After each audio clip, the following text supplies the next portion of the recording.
Good morning, my dearest classmates and friends, special to our very handsome and kind professor, Mr. Dungila. Good morning.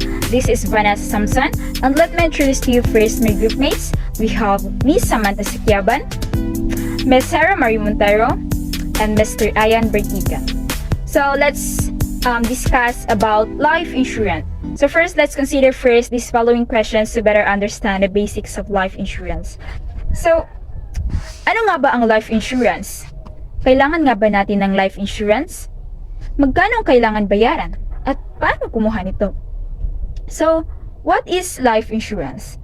The life insurance is a type of insurance policy that pays out money on a tax-free basis in the event of your death. People usually buy life insurance if they have dependents they want to provide for in case something happens to them, or cover financial obligations that they may leave behind. Commonly, it is used for educational expenses, a mortgage, or funeral cost. So, life insurance is designed to protect the people who depend on you and would suffer a financial loss when you die. Also, it is a financial product that aims to provide a cash benefits when the person insured passes away. So, these cash benefits will receive to your nominated beneficiary. So, who can be your insurance beneficiary? So, mostly beneficiaries in the insurance policy is your spouse, your children, and if you are single, pwede imong parents, imong mga igsuon, and imuhang uyab. So, the reasons to buy life insurance is to cover your final expenses, to replace your income, to pay off debt, and to leave a financial legacy. So, take a look at this example to better understand the reasons to buy life insurance. So, we have John, a 50-year-old sole breadwinner of a family with a wife and two lovely kids. Like most families, si John na ay mga ari-arian nga iyang giprinda worth 20,000 in cash nga iyang gitago or gisave, and the same amount nga iyang giutang dito sa nagpautang worth $20,000. Now, if one day si John mamatay, his estate would have to be distributed. Firstly, katong $20,000 na iyang gisave is possible to nakuhaon sa nagpautang kaniya. Secondly, tungod kay siya ang nagtrabaho sa iyang pamilya, ang katong mga ari-arian nga iyang giprinda is possible pud to na kuhaon. So, this leaves his family with no shelter and no money to survive. And walay enough na fund para makaswila yung mga anak sa college. But if John purchase a life insurance, his commitment will be to set aside a portion of his income and give it as premium to XYZ insurance company. So, if mamatay si John, ang XYZ insurance company will provide a lump sum of money sa ato pa ang death benefit ni John dito sa pamilya ni John. Now, this lump sum of money can be used to pay off his mortgage loan, his family's expenses, and in most jurisdictions, this sum of money is being protected from his creditors. So, dili siya basta-basta makuha sa katong, dili na siya basta-basta makuha sa katong mga giutangan ni John. Now, ang iyang mga anak dili na pud magproblema og financial support sa pag-eskwela sa college. Now, you know why life insurance is important to everyone with a dependent. So, magkano ba ang kailangang bayaran to purchase a life insurance? So, the amount to be paid, yung tinatawag natin na premium, is based on age, health, amount of coverage, and the type of insurance to be taken. So, we have basic policy types of life insurance na pwede nating pagpilian or kukunin. So, we have the term insurance and the permanent life insurance. So, let us discuss kung ano yung pinagkaiba ng dalawa. So, una yung term insurance.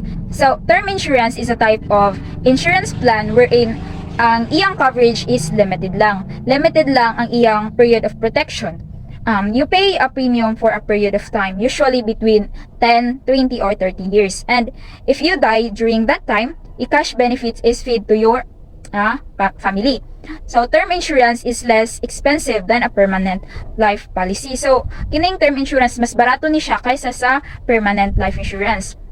Also, there is no cash value, no payout after the term expires, and no value other than a death benefit. So kining term insurance is wala siya cash value, wala siya kanang dili ka maka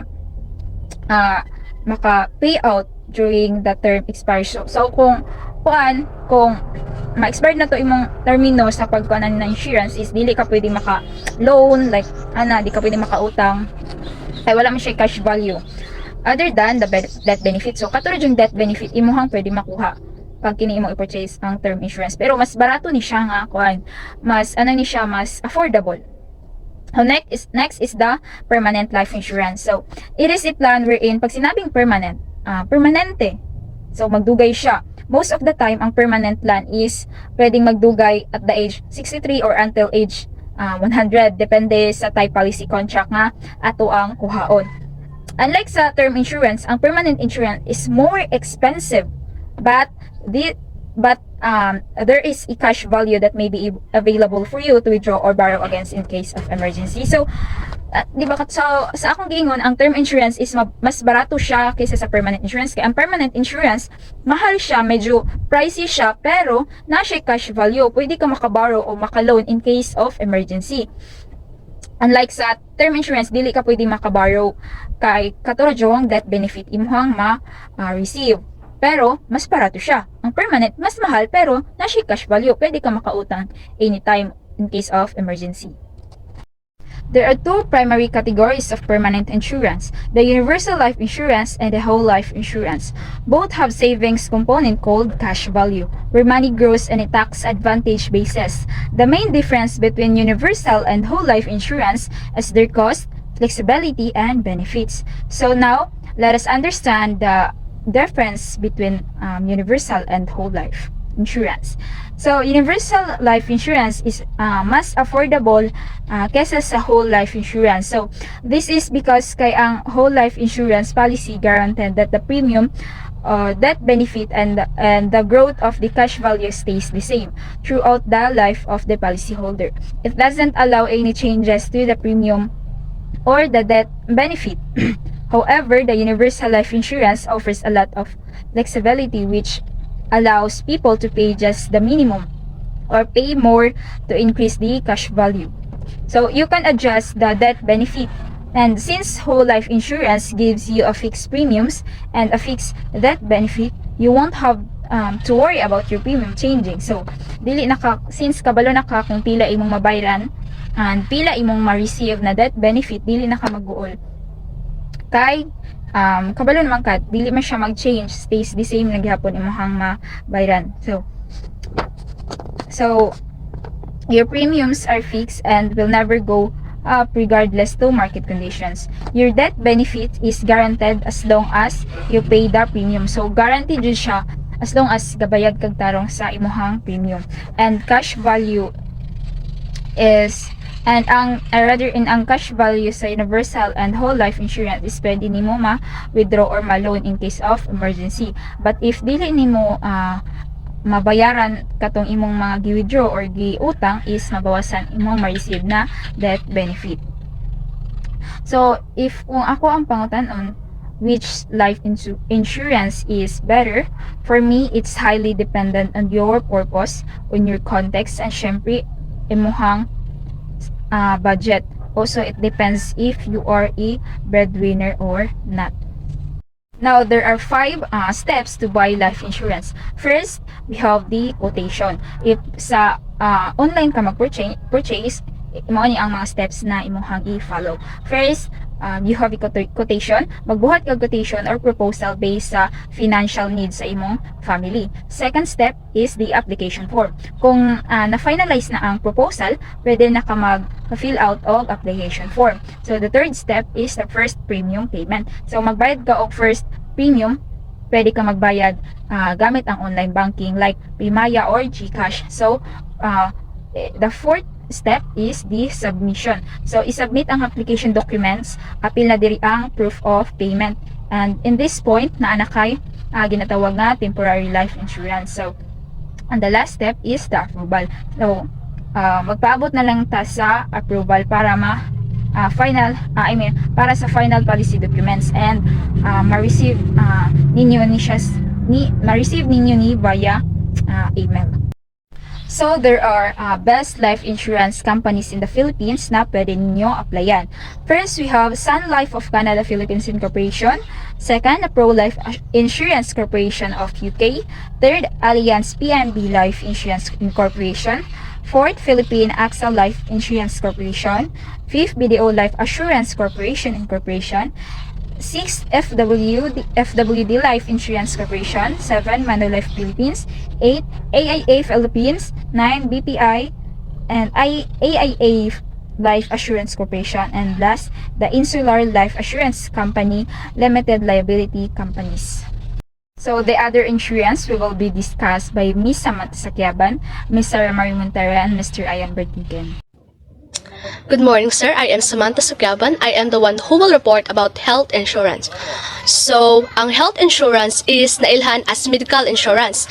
So, it is one of the agreement sab na ang usa ka kumpanya sa insurance is niuyon or mi-agree sa tanan nimo nga gasto sa medical bilang kapalit sa magbabayad monthly.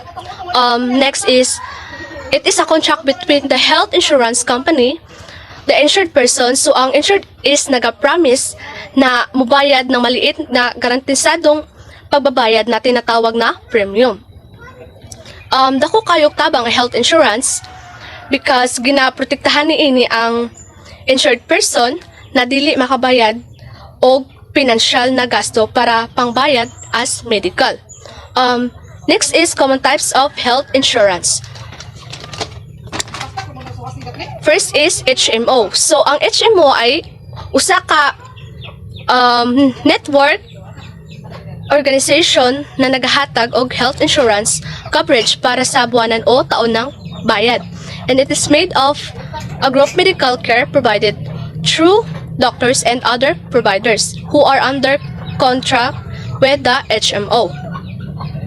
Next is HDHP. Refers to a health insurance plan with a size able deductible for medical expenses. A high deductible health plan is a health insurance. So, plan with a size are deductible and lower monthly premiums. Next is, mas gamay ra imong mabayaran kung gagamit ka ng mga provider na kabilang sa networking plan or health insurance.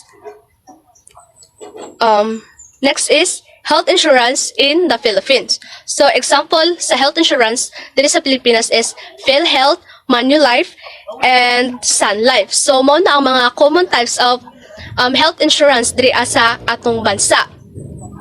Property and casualty insurance. So, property insurance helps cover stuff you own like your home or your car. Casualty insurance means that the policy includes liability coverage to help protect you if you're found legally responsible for an accident that causes injuries to another person or damage to another person's belongings. A property and casualty insurance, it refers to a types of coverage that protect the things you own. Wato para itong gigong ako kaganina.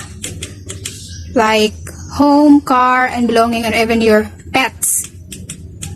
So, kanina insurance include liability coverage that helps protect you if you're found legally responsible for an accident that causes injuries to another person. So, muna ni katong gawin ako ganina. So, types of PNC insurance are homeowners insurance, condo insurance, co-op insurance, and HO4 insurance, liability insurance, pet insurance, and car insurance.